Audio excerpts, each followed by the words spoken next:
Olá pessoal, como combinado ficou faltando uma parte da nossa revisão para avaliação de Física 2 e aí eu estou gravando essa aula só para a gente completar a nossa revisão. Vai ser uma aula de resolução de exercícios, vai ser bem curta, tá? Só para a gente retomar os conteúdos que foi estudado em sala. Então vamos lá para a primeira questão. A primeira questão diz o seguinte: pilotando uma moto ao longo de um trecho de uma rodovia, o motociclista mantém velocidade constante de módulo igual a 3 metros por segundo. O diagrama horário da posição desse movimento está ilustrado na figura. No instante t igual a 5, qual é a posição do motociclista? Pessoal, essa questão ela está nos mostrando que é um movimento do tipo retrógrado. O que seria esse movimento retrógrado? Seria aquele movimento em que, em relação ao nosso referencial, o motociclista está retornando para a origem. Por quê? Porque quanto maior o tempo, menor seria a distância, com base nesse gráfico. E, em contrapartida, quanto menor o tempo, maior a distância. Por isso a gente pode dizer que esse é o tipo de movimento. E para a gente resolver essa questão, a gente vai ter que usar a fórmula da função horária da posição, que diz que a distância vai ser igual a S, que é igual a o espaço inicial, mais a velocidade vezes o tempo. Essa seria a forma que a gente iria utilizar. Porém, como é um tipo de movimento retrógrado, a gente vai ter que fazer um processo de modificar esse sinal de mais, porque agora, a partir desse momento, a nossa velocidade vai ser do tipo negativa. E foi dito que esse motociclista está indo na velocidade constante de 3 metros por segundo. Então, modificando a nossa fórmula, ela vai ficar do tipo S é igual a S0, né, que é espaço final é igual a espaço inicial, menos a velocidade vezes o tempo. Por que a gente vai usar essa fórmula? Essa fórmula vai ser utilizada para a gente descobrir qual que é a posição inicial, ou seja, nesse ponto igual a zero, qual que seria a minha distância, certo? Então, utilizando essa fórmula, vai ficar do seguinte modo: para eu descobrir esse S0, que é esse ponto que foi destacado, eu vou usar os pontos que ele já me deu, que eu já tenho uma informação que vai ser útil para a gente descobrir esse S0. Resolvendo, então, ela vai ficar com o espaço final, que nesse caso é 48, que é igual a o espaço inicial, que a gente não sabe, menos a velocidade, que diz que é 3 metros por segundo, então 3, vezes o tempo, que foi 12 segundos. 3 vezes 12, 36. Como 36 está negativo, e vai passar para o outro lado positivo. 48 mais 36, isso vai nos dar 84 metros. Ou seja, o S0 aqui vai ser igual a 84 metros. Esse é o nosso espaço inicial, certo? Antes do motociclista partir, né, do seu ponto, né, ou seja, quando ele retornar completamente ao seu ponto de origem, essa será a distância percorrida por ele, que é o S0, 84 metros. Porém, o exercício nos pede, no instante t, ou seja, no tempo de 5 segundos, qual vai ser a posição do motociclista? Para isso, a gente vai ter que usar novamente essa fórmula, só que agora a gente vai substituir o nosso tempo pelo tempo que ele está pedindo, que é 5 segundos. E agora a gente já tem também o valor do S0 e tem também a velocidade, que é 3 metros por segundo. Com isso, a gente consegue encontrar a posição final, né, desse motociclista quando ele estiver no tempo de 5 segundos. Então, resolvendo, vai ficar a mesma forma, né, S é igual a S0 menos a velocidade vezes o tempo. Lembrando o sinal de menos, tá? A gente teve que modificar porque é um movimento regressivo, tá? Retornando ao início. O valor do S é o que a gente quer descobrir. O S0 acabamos de descobrir que é 84. Então vai ficar S é igual a 84 menos a velocidade, que é de 3 metros por segundo. 3 metros por segundo vezes o tempo que a gente está querendo saber, que é de 5 segundos. Resolvendo aqui, então, vai ficar S vai ser igual a 84 menos 15. 84 menos 15, isso vai nos dar um valor de 69 metros. Ou seja, no tempo de 5 segundos, né, ele vai estar a uma distância de 69 metros da origem, certo? Então, é assim que a gente resolve essa questão, de uma questão que envolve função horária da posição, no movimento retilíneo uniforme, certo? Vamos para a próxima. A próxima questão diz o seguinte: Paulo mora em Brasília e tem um compromisso às 15 horas em Goiânia, distante 200 km de Brasília. No dia do compromisso, ele saiu de Brasília às 12, planejando chegar ao local no horário marcado. Durante o trajeto, depois de ter percorrido um quarto do percurso com velocidade média de 60 km por hora, teve que parar para consertar o pneu do carro, perdendo meia hora de tempo. Para chegar ao local do compromisso no horário marcado, Paulo deverá desenvolver no restante do percurso uma velocidade média em km por hora de no mínimo igual a...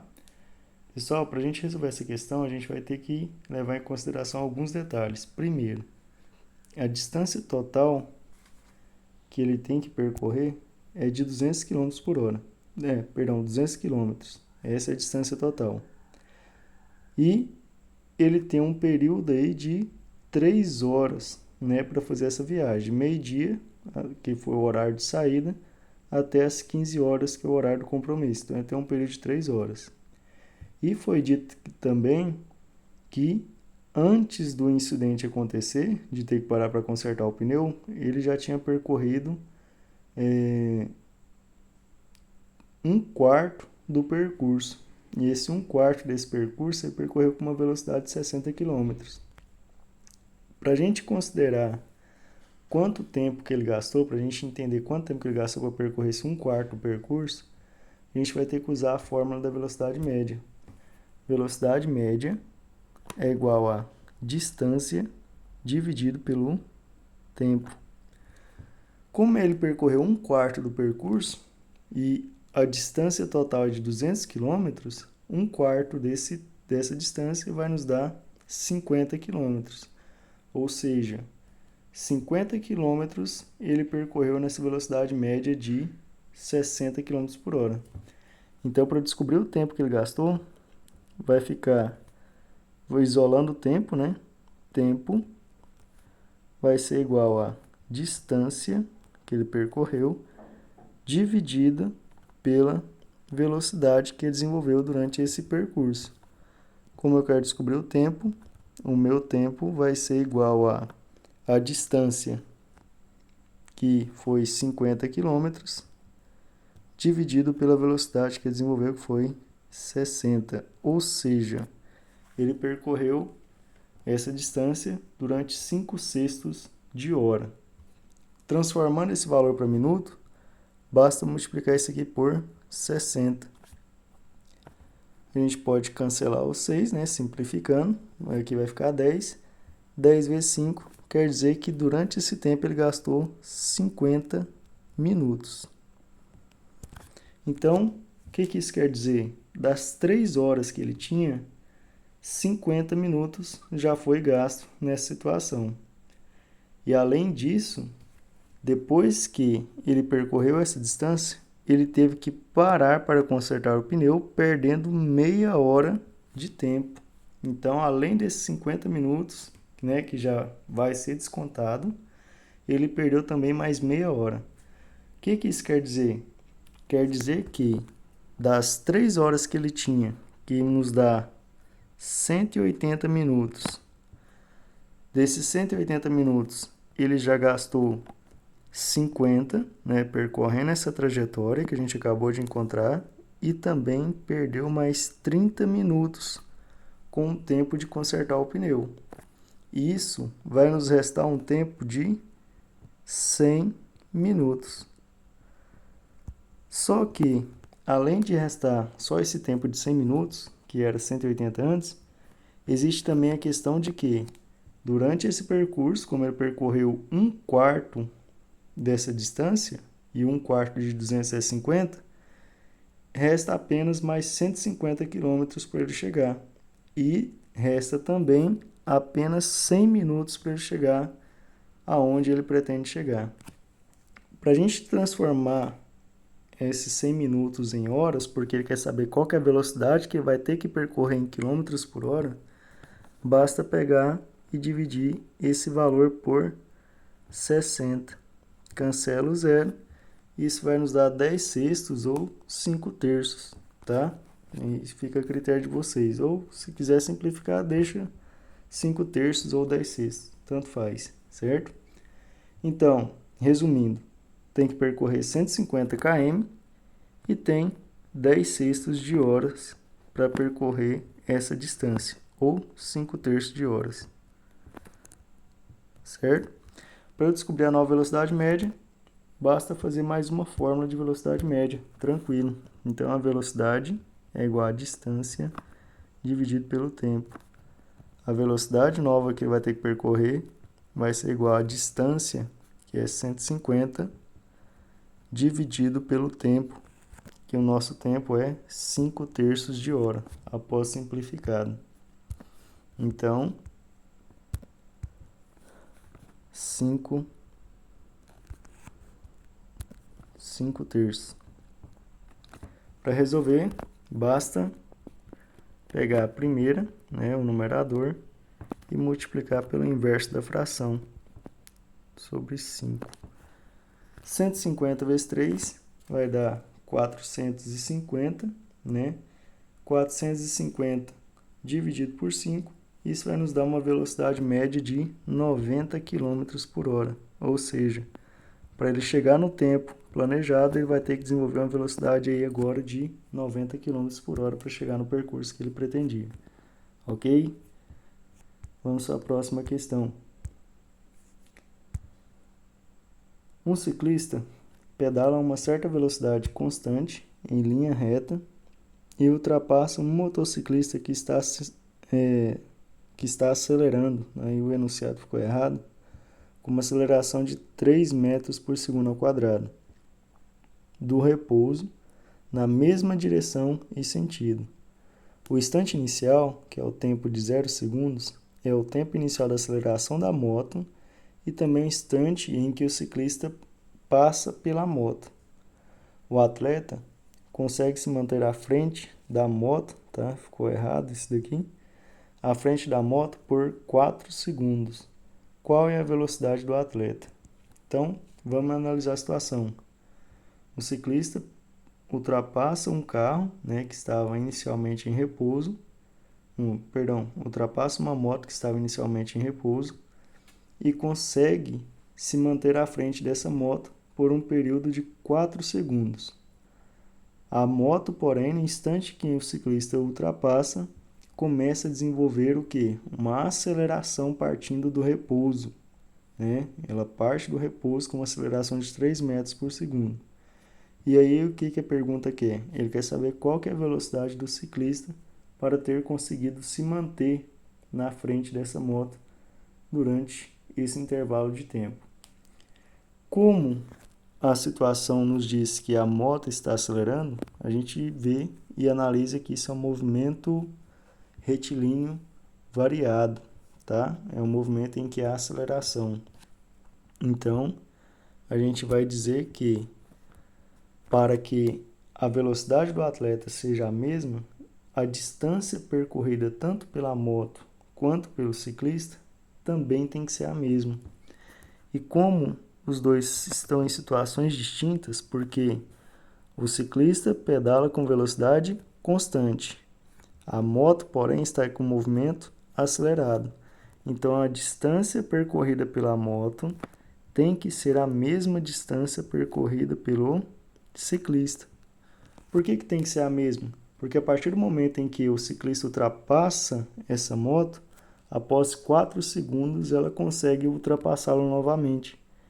E é nesse momento em que a gente consegue descobrir, né, qual que é a velocidade do ciclista. Como a situação nos diz que o ciclista é um movimento acelerado, a fórmula que a gente vai utilizar é a fórmula da função horária da posição, só que utilizando a situação em que há um movimento acelerado. E essa distância em uma aceleração é dada pela seguinte forma, que é a velocidade inicial vezes o tempo mais a aceleração vezes o tempo elevado ao quadrado dividido por 2. Essa é a equação que vai representar o desenvolvimento e a aceleração dessa moto e a distância que ela vai percorrer nesse intervalo de tempo de 4 segundos. Já o ciclista, como ele está em velocidade constante, a fórmula seria a mesma da velocidade média. A velocidade média é igual a distância dividido pelo tempo. Como a gente está igual lá na distância, então a velocidade média vai ser igual, a distância percorrida, vai ser igual à velocidade vezes o tempo. Então, a fórmula do ciclista vai ser velocidade vezes o tempo, que é o t. Agora, basta a gente substituir o valor. Olha, qual que é a velocidade inicial da moto? Aqui no enunciado diz que eles partem do repouso, né? Então, deixa eu encontrar no enunciado, ó.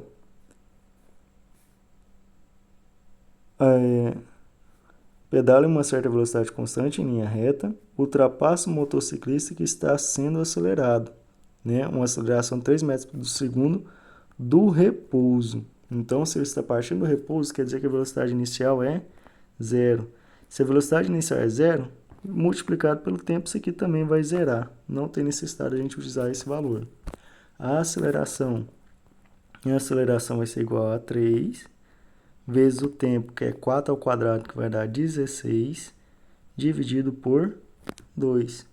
Isso vai ser igual à velocidade do ciclista, que é o que o exercício quer saber, né? Que é a velocidade do atleta, vezes o tempo. Quanto tempo que ele ficou na frente da moto? Durante um tempo de 4 segundos. 16 dividido por 2 vai dar 8, 8 vezes 3, 24. Então, a velocidade vai ser igual a 24. O 4 que está multiplicando passa dividindo. Isso nos dá uma velocidade aí de 6 metros por segundo. Ou seja, essa seria a velocidade do ciclista, certo? Para conseguir manter à frente dessa moto com aceleração de 3 metros por segundo durante um tempo de 4 segundos. Ok? Então, vamos para a próxima. Essa questão não é bem uma questão, mas sim para a gente trabalhar a respeito de conceito, ela fala sobre lançamento horizontal. Quando a gente, basicamente, seria como se a gente pegasse um objeto, lançamento vertical. Seria basicamente como se a gente estivesse pegando um objeto e jogasse ele para cima e pegasse ele novamente. Isso seria um lançamento vertical. O que isso quer dizer? Quer dizer que quando a gente pega um objeto e lança ele verticalmente para cima, esse objeto vai partir de uma velocidade inicial. E essa velocidade inicial, ela vai depender do quê? Ela vai depender da velocidade que ele foi lançado. Então, se eu lancei, por exemplo, esse objeto a uma velocidade de 10 metros por segundo, quer dizer que esse objeto foi lançado para cima com uma velocidade máxima, né, de 10 metros por segundo. Essa é a velocidade máxima que ele vai adquirir.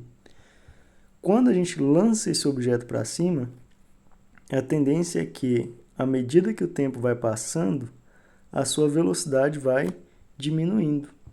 E é isso que está sendo ilustrado nesse gráfico. Ele começa com a velocidade máxima e devido à aceleração gravitacional com sentido oposto, a velocidade dele vai diminuindo. Quando ele chega na altura máxima, que é o ponto máximo, o que vai acontecer? Ele vai desenvolver um trajeto de volta, vai voltar para o ponto inicial. E nesse momento em que ele retorna, o que vai acontecer? Ele vai haver um aumento de aceleração, porém, um aumento de aceleração com velocidade negativa, tá? E aí a gente tem a representação gráfica dessa situação. Então, lancei o objeto, velocidade máxima, a velocidade vai diminuindo, chega num ponto, depois a velocidade aumenta novamente, que é o ponto em que o objeto está retornando, certo? Então, vamos supor, por exemplo, que num gráfico, esse ponto intermediário aqui seria o tempo de 4 segundos. O que a gente poderia dizer? Poderíamos dizer que após 4 segundos o objeto teria atingido a sua altura máxima, tá? Que ele tinha atingido o ponto mais alto da trajetória. Porque é o ponto em que ele vai subir, contrário à gravidade, e depois ele vai começar a descer novamente. Agora, se perguntar, por exemplo, qual que seria o deslocamento desse objeto, né? Então, se perguntar qual que seria, igual nesse caso aqui, ó, pode-se determinar a altura, né, máxima pelo modo da área. Se perguntar qual que seria a altura desse objeto.